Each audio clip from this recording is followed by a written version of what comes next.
पाकिस्तान वापसी से पूर्व राष्ट्रपति परवेज मुशर्रफ की आज तक से बातचीत, कहा किसी भी पॉलिटिकल पार्टी के समझौते को तैयार। आज तक परवेज मुशर्रफ ने बताया अपना पॉलिटिकल प्लान, कहा अगर मेरी पार्टी अकेली भी सत्ता में आई तो गठबंधन है दूसरा विकल्प। मुशर्रफ ने किया खुलासा, पाकिस्तान की कोई पार्टी मेरे लिए नहीं है छूट, जरूरत पड़ी तो जरदारी पार्टी से भी हो सकता है गठबंधन। मुशर्रफ ने नवाज शरीफ की पार्टी से भी समझौते की संभावना को नहीं किया खारिज। आज तक से बोले पाक में बदलाव के लिए किसी का भी साथ गंवारा। आज तक से बातचीत में मुशर्रफ ने फिर दोहराया पहले पाक का नारा, कहा अपने मुल्क में बदलाव हमारी प्राथमिकता। पाकिस्तान लौट रहे हैं पाकिस्तान के पूर्व राष्ट्रपति परवेज मुशर्रफ, 5 साल बाद हो रही है वतन वापसी। पाकिस्तान वापसी से पहले मुशर्रफ को तालिबान ने बनाया टारगेट, आत्मघाती हमले में जान से मारने की धमकी। वीडियो में तालिबान की धमकी, कहा हमने कर रखे मुशर्रफ को दोजख में भेजने के इंतजाम। तालिबान की धमकी पर बोले मुशर्रफ, नहीं है गिरफ्तारी या मौत का डर।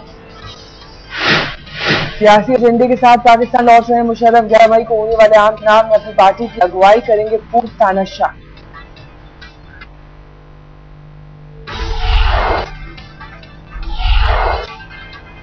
वतन वापसी से पहले आज तक से बोले मुशर्रफ, मैं चाहता हूं भारत से अच्छे रिश्ते लेकिन दोनों तरफ से हो पहल। मुशर्रफ का दावा, पाकिस्तान की हालत खराब, मौजूदा हालात से सिर्फ वही आ सकते हैं बाहर। मुशर्रफ के इस्लामाबाद लौटने के ऐलान के बाद ही गिरफ्तारी चाहता था पाकिस्तान, लेकिन इंटरपोल ने हाथ खड़े किए। 2009 में अपनी मर्जी से विदेश चले गए थे पाकिस्तान के पूर्व फौजी तानाशाह, लखनऊ और दुबई में बिताया वक्त। बेनजीर भुट्टो हत्याकांड मामले में वांटेड है मुशर्रफ, रेड कॉर्नर नोटिस जारी करवाना चाहता था पाक, लेकिन इंटरपोल ने बताया सियासी मसला।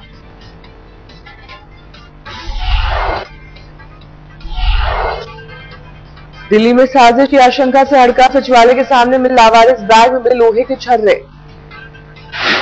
लावारिस बैग मिलने के बाद बम निरोधक दस्ते में जांच, छर्रे की हो रही है जांच। सीसीटीवी फुटेज खंगाली की पुलिस, बैग मिलने की जगह के सामने लगा कैमरा। अति संवेदनशील इमारतों में गिना जाता है दिल्ली सचिवालय, शनिवार की रात मिला था बैग। बैग मिलने के बाद पुलिस चौकस, दोनों पहले जाम मस्जिद इलाके में मिला था विस्फोटक।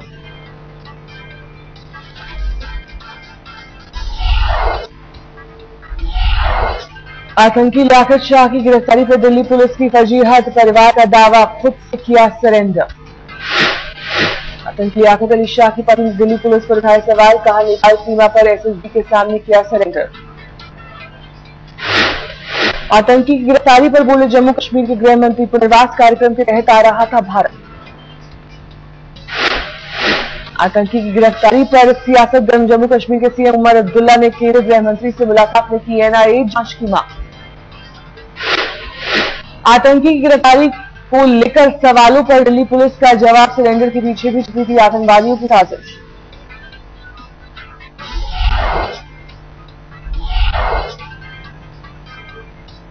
दिल्ली पुलिस का दावा, आत्मसमर्पण की शर्तों के मुताबिक जेल में रहने के बाद आतंकियों की भर्ती करने वाला था लियाकत। दिल्ली पुलिस का दावा, हैंडलर्स से कराई थी लियाकत की बात, तब जाकर मिली थी जामा मस्जिद के पास आतंकियों के छिपे होने की बात। दिल्ली पुलिस ने जारी किया जामा मस्जिद इलाके के होटल हाजी अरफात का सीसीटीवी फुटेज, 2 दिनों पहले यही हुई थी छापेमारी। सीसीटीवी फुटेज में बैग लेकर अंदर आता दिखाई दे रहा एक शख्स आतंकवादी होने का दावा कर रही पुलिस। फुटेज में साफ नहीं दिखाई दे रहा संदिग्ध शख्स का चेहरा, पुलिस आज जारी कर सकती है स्केच।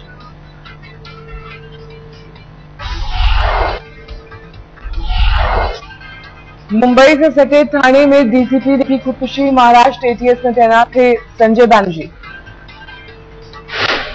थाने के होटल में डीसीपी ने किया सुसाइड, सर्विस रिवॉल्वर से पत्नी बच्चों के सामने खुद को मारी गोली। परिवार के साथ होटल में खाना खाने पहुंचे थे डीसीपी संजय बैनर्जी, खाना खाने के दौरान मारी गोली। डीसीपी की खुदकुशी की वजहों का पता नहीं, कुछ भी कहने से बच रही है पुलिस। सूत्रों के मुताबिक पत्नी से हुई थी बहस। विवादों में रहे डीसीपी संजय बैनर्जी, भ्रष्टाचार के लगे हैं कई आरोप।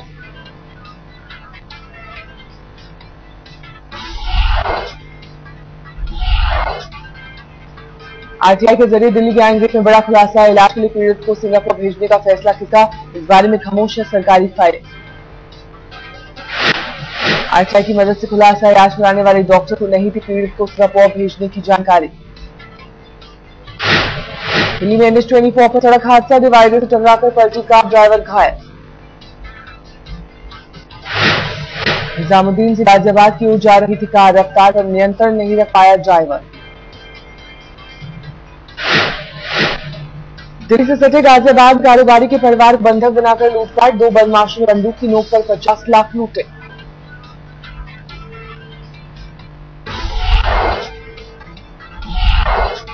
दिल्ली में करोल बाग होटल में आग, किसी के हताहत होने की खबर नहीं, सीलिंग की कार्रवाई में बंद था होटल। पूर्वी दिल्ली के वसुंधरा एनक्लेव में बदमाशों और पुलिस में मुठभेड़, बैंक ऑफ बड़ौदा में लूटपाट की कोशिश कर रहे थे लुटेरे। दिल्ली में मैच के टिकट ब्लैक करने वाले गिरोह का भंडाफोड़, फिरोजशाह कोटला स्टेडियम से पुलिस ने 8 लोगों को दबोचा। कोटला टेस्ट मैच के टिकट ब्लैक करने की कोशिश कर रहे थे आरोपी, क्रिकेट मैच 100 से भी ज्यादा टिकट बरामद। दिल्ली से सटे नोएडा में लोगों ने निकाला कैंडल मार्च, इंजीनियर शशांक की मौत की जांच की मांग, 13 मार्च को स्टेडियम में मिली थी लाश।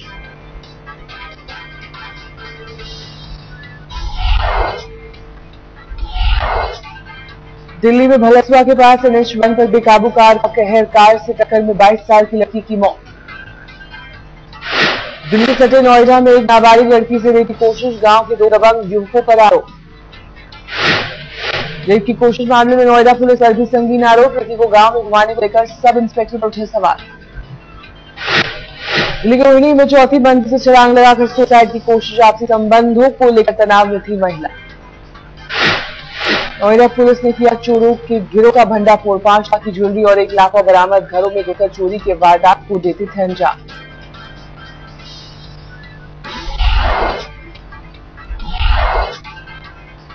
भोपाल में 2 लाख की रिश्वत लेते सेल्स टैक्स का डिप्टी कमिश्नर गिरफ्तार, लोकायुक्त पुलिस ने रंगे हाथों दबोचा।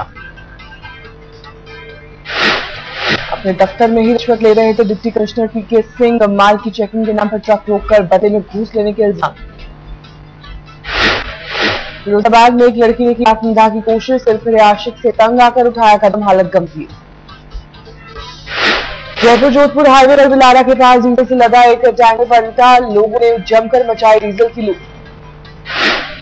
टैंकर में था 10 लाख की कीमत का 20,000 लीटर डीजल, पुलिस के सामने डब्बे और ड्रम में डीजल ले भागे लोग।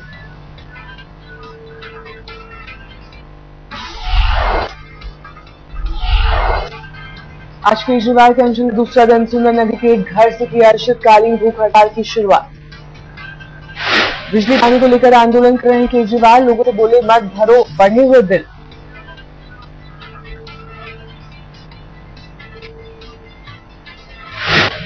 दिल्ली के 264 वार्डों में चल रहा है आम आदमी पार्टी का आंदोलन, शिया सरकार के खिलाफ चलाए जा रहे हैं हस्ताक्षर अभियान।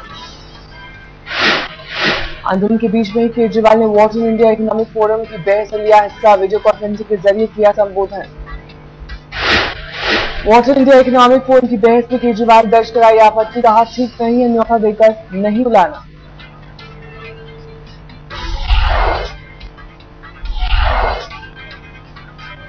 समाजवादी पार्टी ने राम मनोहर लोहिया को किया याद, मुलायम सिंह यादव, अखिलेश यादव ने दी श्रद्धांजलि।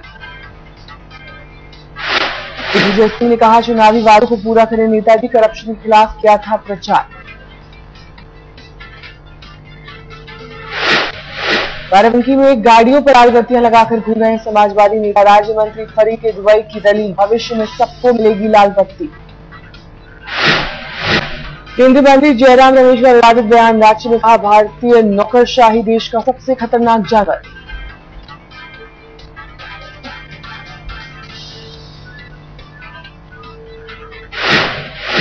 निजी अस्पताल के उद्घाटन कार्यक्रम में शिरकत कर रहे थे जयराम रमेश, झारखंड के राज्यपाल भी थे मौजूद।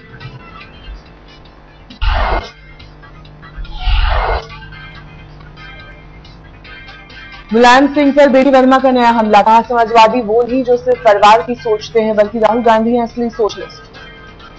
समाजवादी पार्टी के विरोध प्रदर्शन पर बेनी बाबू ने ली चुटकी, कहा पुतला जलाने से बढ़ती है उनकी उम्र। समाजवादी पार्टी सुप्रीमो मुलायम सिंह ने की बीजेपी नेता आडवाणी की तारीफ, कहा कभी नहीं बोलते थे। मुलायम ने कहा यूपी में बढ़ते करप्शन को लेकर आडवाणी ने किया था फोन, मेरा आडवाणी पर है भरोसा। राम सिंह के अखिलेश को नसीहत, कहा सरकार के खिलाफ हो रही है साजिश, अफसरों नेताओं पर कसो न के पूरे करो वादे।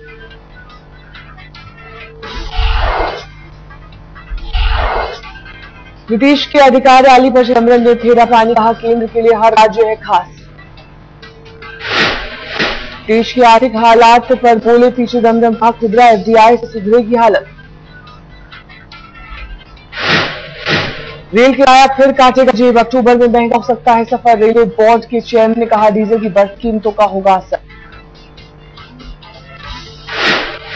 मशहूर उद्योगपति एलन मित्तल ने भारत सरकार की नीतियों पर साधा निशाना, कहा ढीले ढाले रवैये की वजह से यहां निवेश उनकी प्राथमिकता रही। आईआईएम अहमदाबाद के दीक्षांत समारोह में बोल रहे स्टील किंग मित्तल, कहा कारोबार के लिए नहीं निजी तौर पर पसंद है भारत।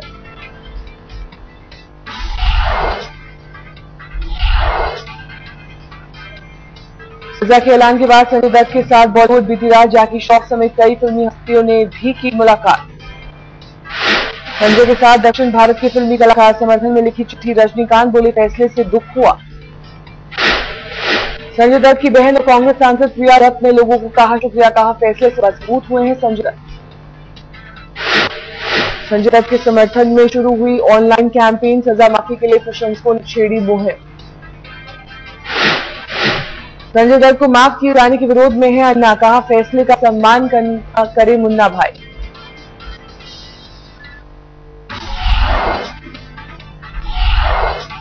दिल्ली से सटे फरीदाबाद में महिलाएं बनी ऑटो ड्राइवर, खास ट्रेनिंग के बाद शुरू किया कारोबार।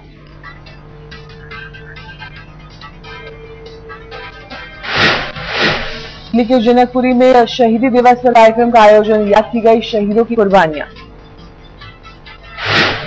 दिल्ली से सटे नोएडा में संगीतकार सलीम सुलेमान ने बांधा तमाम, छात्रों के बीच गाए गाने। मुंबई में एक मॉल में फिर रंगरेज की प्रमोशन के लिए एफएम का शानदार कार्यक्रम, हीरो जैक भगनानी ने जमकर किया डांस। मुंबई में ओएफएम ने किया फ्लैश मॉब आयोजन, गंगम स्टाइल गाने पर खूब नाचे लोग।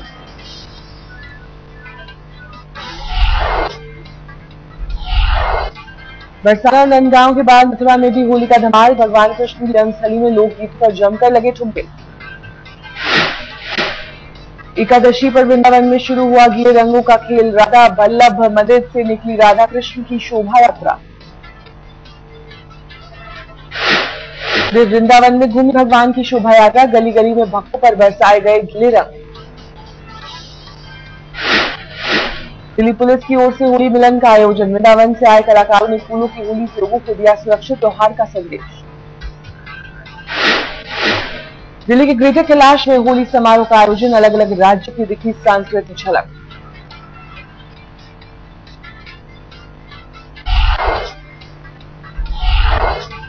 रोमांचक मोड़ पर दिल्ली टेस्ट तीसरे दिन 266 के आगे खेलना शुरू करेगी टीम इंडिया, कंगारुओं पर अब तक सिर्फ 4 रन की बढ़त।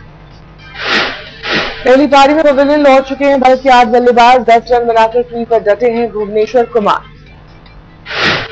भारत के सलामी बल्लेबाजों ने की 108 रन की साझेदारी, मुरली विजय ने बनाए 57, 52 पर हुए आउट पुजारा।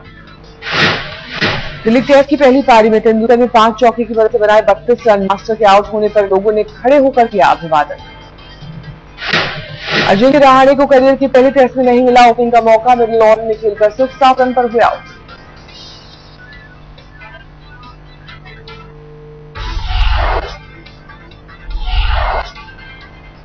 बांग्लादेश में विनाशकारी तूफान, 20 लोगों की मौत, 2 दर्जन गांव पूरी तरह तबाह। यूक्रेन की राजधानी कीव में 20 इंच तक बर्फबारी, जनजीवन अस्त-व्यस्त, ट्रैफिक धीमा। ग्रेट ब्रिटेन के कम्ब्रिया इलाके में भी भारी बर्फबारी, लोगों ने रास्ते में छोड़ी अपनी गाड़ी, बिजली सप्लाई पर असर। बर्फबारी से उत्तरी आयरलैंड में बिजली की किल्लत, स्कॉटलैंड में 6000 घरों से बिजली गायब। थाईलैंड के वाट बांग शहर में वार्षिक टाटा दिवस का आयोजन, हजारों लोगों ने गुड बाय टाटो।